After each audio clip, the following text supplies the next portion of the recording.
guys, you're in a nutshell with me, Ina. Belated happy Thanksgiving sa inyo guys, ha?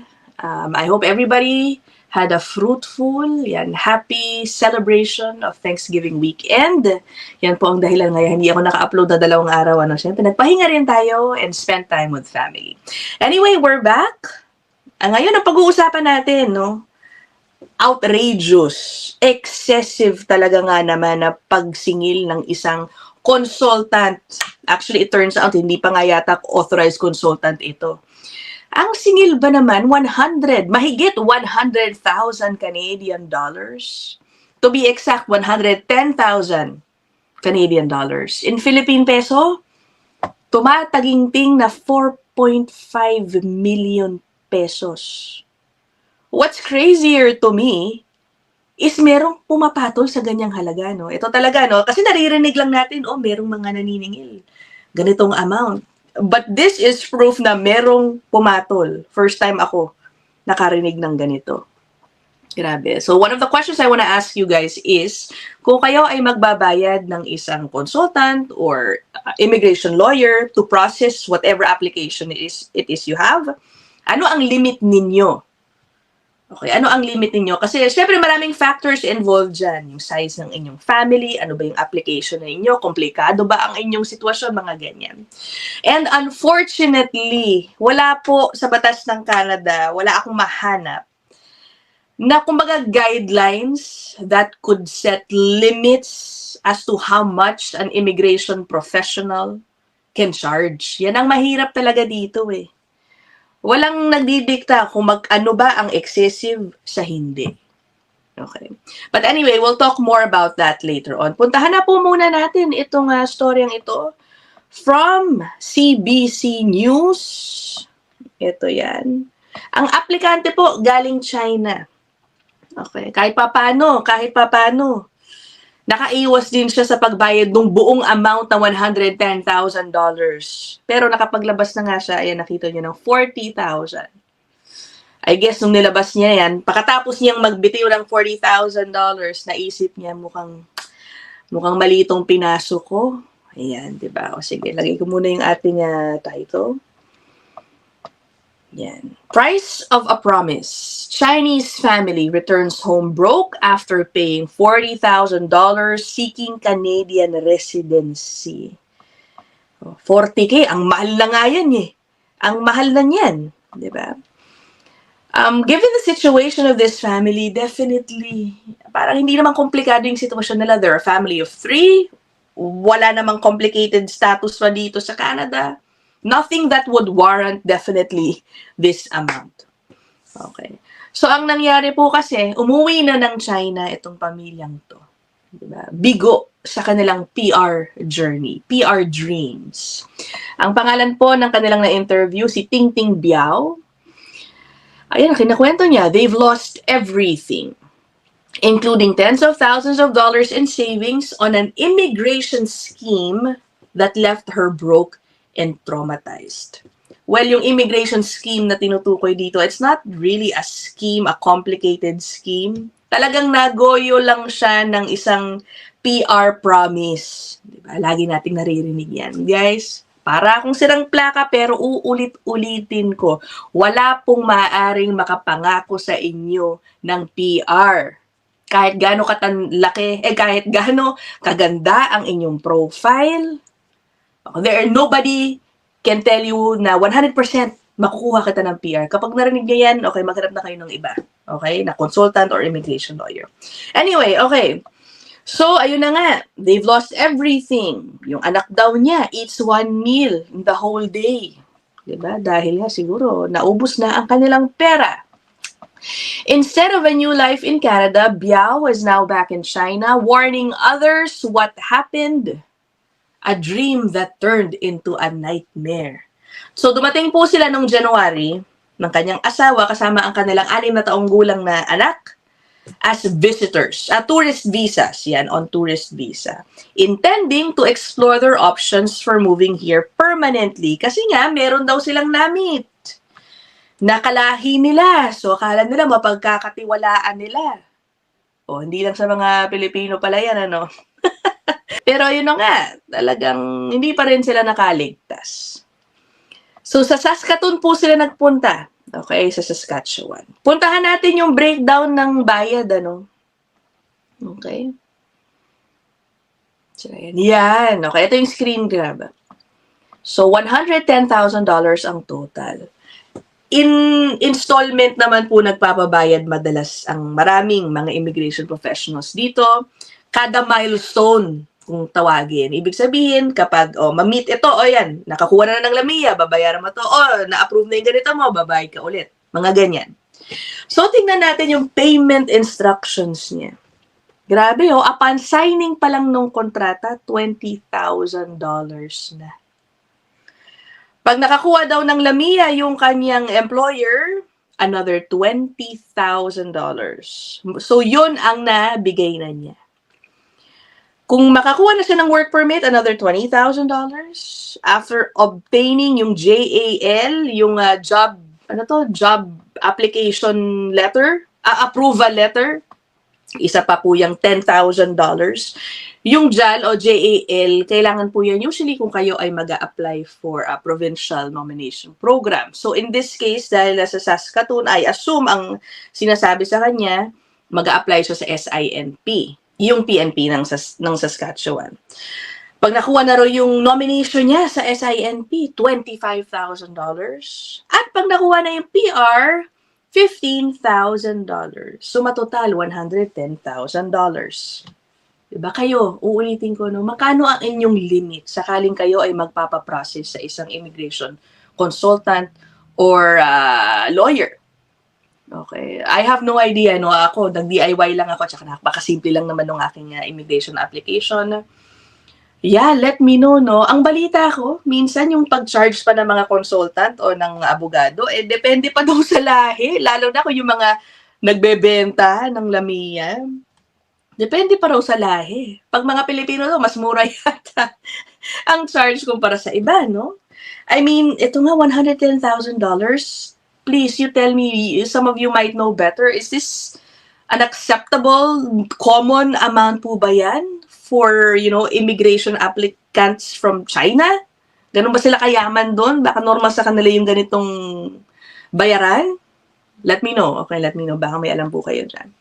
Okay. So, as we mentioned, naka $40,000 siya. Ibig sabihin, yung first two steps pa lang siya, no? Hanggang sa LAMIA ni employer. Meron pong screen grab dito ng conversation ni Biao sa kanyang consultant.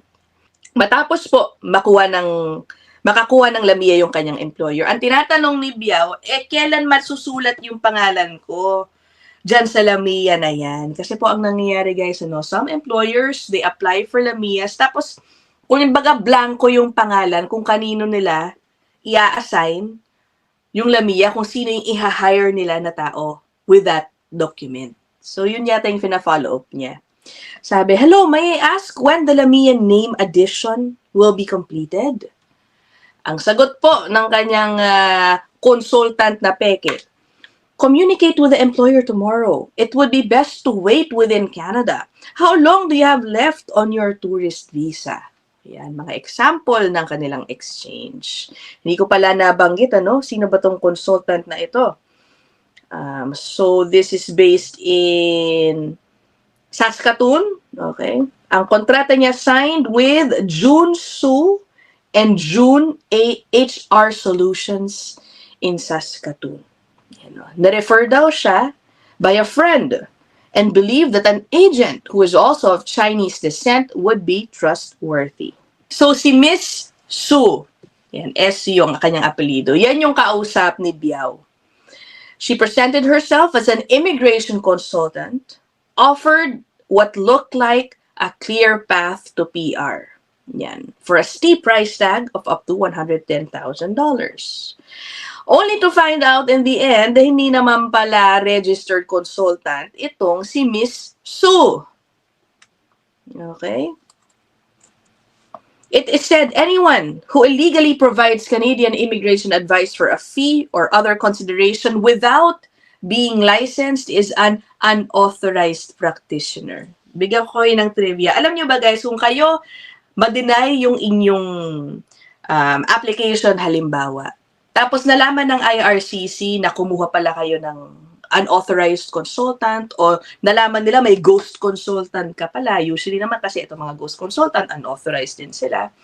Sakaling gusto mong dalhin yan sa korte, sa federal court, okay, parang meron pong kaso na ang decision ng judge ay kung ang consultant mo ay unauthorized, automatic, i-deny kung ano yung petition mo. It's like that. Okay, so huwag kayong masurpresa kung gano'n na mangyari sa inyo, sakaling mangyari sa inyo to, tapos pumunta kayo sa federal court to try to appeal the immigration officer's decision. The moment na nalaman po again ng judge na ghost consultant ang gamit mo, o kahit ano pa yan, parang hindi niya na nga yata babasahin pa kung ano yung merits of your case. So talagang, never mind, deny. Okay.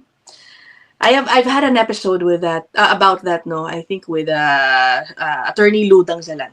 Naku, hindi ko na alam which episode. Pero anyway, siya po ang nagsabi sa akin yan, ano?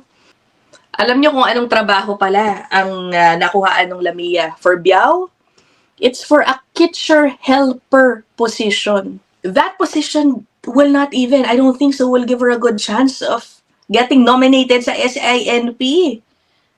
I don't think so. Okay. Yun din ang sinabi pala, sorry, ng expert na in-interview ng CBC. An expert told CBC that job doesn't qualify for Saskatchewan's PR pathway. Diba? So talagang clear panloloko ito. Ang nangyari po pala, okay, nalagay na yung kanya pangalan sa Lamia, no? And she used that to apply for her work permit. Rejected agad ang kanyang work permit. Ang sabi daw po doon sa letter, rejection letter, hindi raw convinced ang IRCC na yun, that Biao would leave Canada at the end of her work permit stay. The usual, madalas nating naririnig. Okay. Ito ang nakakaloka. Itong si immigration immigration representative nila, pagkatapos daw ma-refuse yung kanyang work permit, tinry pang kumbinsihin si Biao na mag-invest sa isang negosyo. Ano ba yan? Ito, invest $80,000 in a business sa Yellowknife para mag-shift naman daw sila sa investment visa, parang entrepreneur visa rin yata yan. Ano yung ganyan? Ano ba yan? Okay?